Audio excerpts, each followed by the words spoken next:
Hi, hello, this is Dr. Prasad Padilam, continuing the class series on research methodology and intellectual property rights, subject code 21RMI56.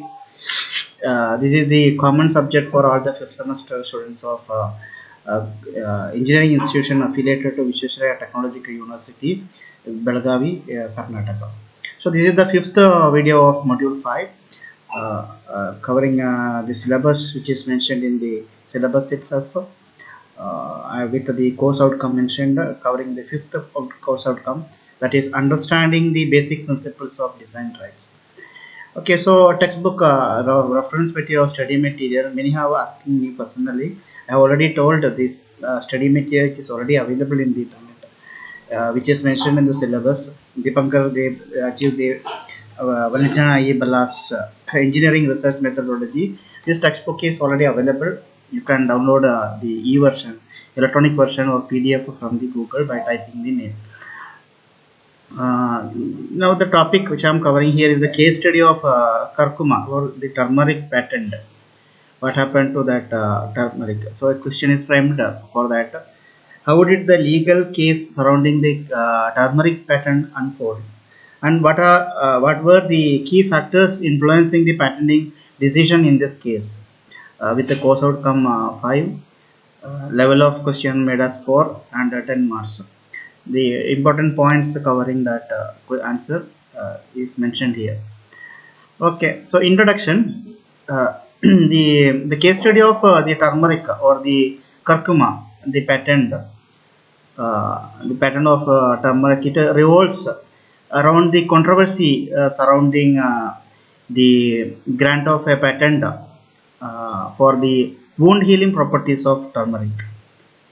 The patent was filed by two researchers, namely Suman K. Das and Harihar P. Kohli, in the year 1993 in the United States. So the patent application, they claimed the use of the turmeric for wound healing and tissue repair.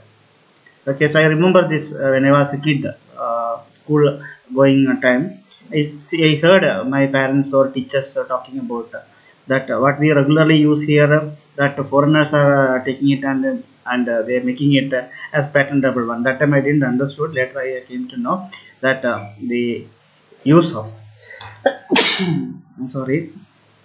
So once again, sorry. So the use of the turmeric or the Ayurvedic medicine or some medicine which is naturally used, it has been getting patented. That was nobody was questioned. So that was questioned. Controversy was happened, and finally the patent office removed that patent, rejected the patent. Okay, so the background of this case study. The turmeric has been used for centuries in traditional medicine, particularly in Ayurveda, for its medicinal properties, because it has got its own anti-inflammatory and antioxidant effects. Even in our kitchen, we see in our mothers, they will be normally they will be using. It is a not a material there, and if something scratch happened, when kids fall and come with the scratch and all, they put wash and they put a little bit turmeric, and even cold also turmeric is mixed with some other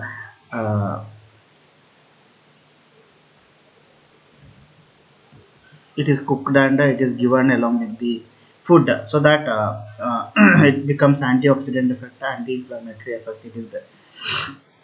Okay, so the patent application, it claimed the discovery of a specific function of turmeric in promoting the healing of wounds and repairing damaged tissues. Now the controversy, how it become a controversy legally. It's a prior art. Prior art means the primary content against the patent was that the healing properties of turmeric were well known. Even I know.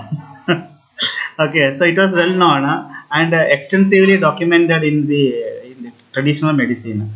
So the turmeric had been in various cultures for treating wounds, and its medicinal properties were part of the public domain. Okay, so we can say that it cannot be patented because it is having a prior art. Then comes the obviousness.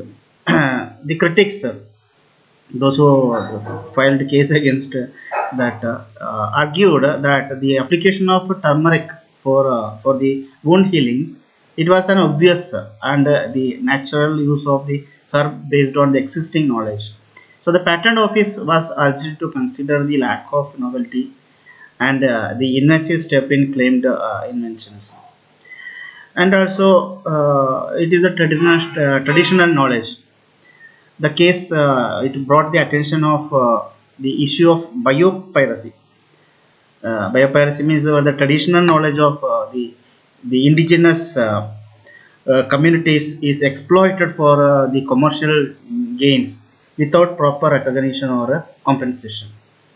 So turmeric was been the integral part of the traditional healing practices in countries like India, and there were concerns about the misappropriation of this knowledge.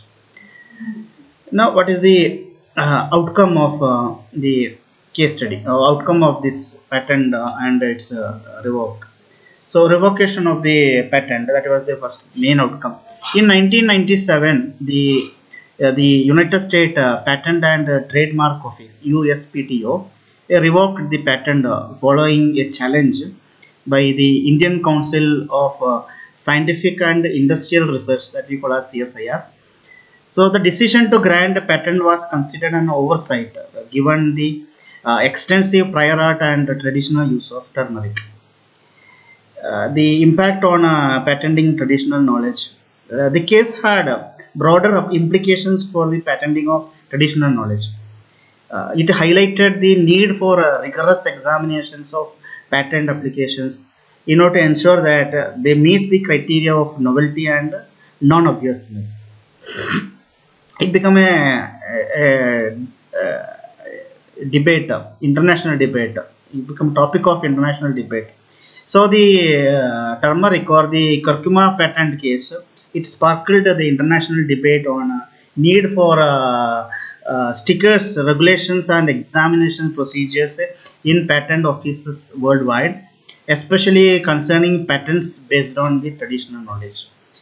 So the case study of patent on turmeric, it underscores the importance of considering traditional knowledge and prior art in patent examination, particularly for natural products with long histories of use in traditional medicine.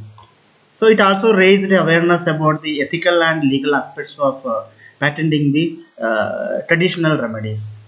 Okay, so thank you for watching this particular class video. Hope it was useful for you. My son is showing that you need to subscribe to this YouTube channel. Okay, he's coming with that.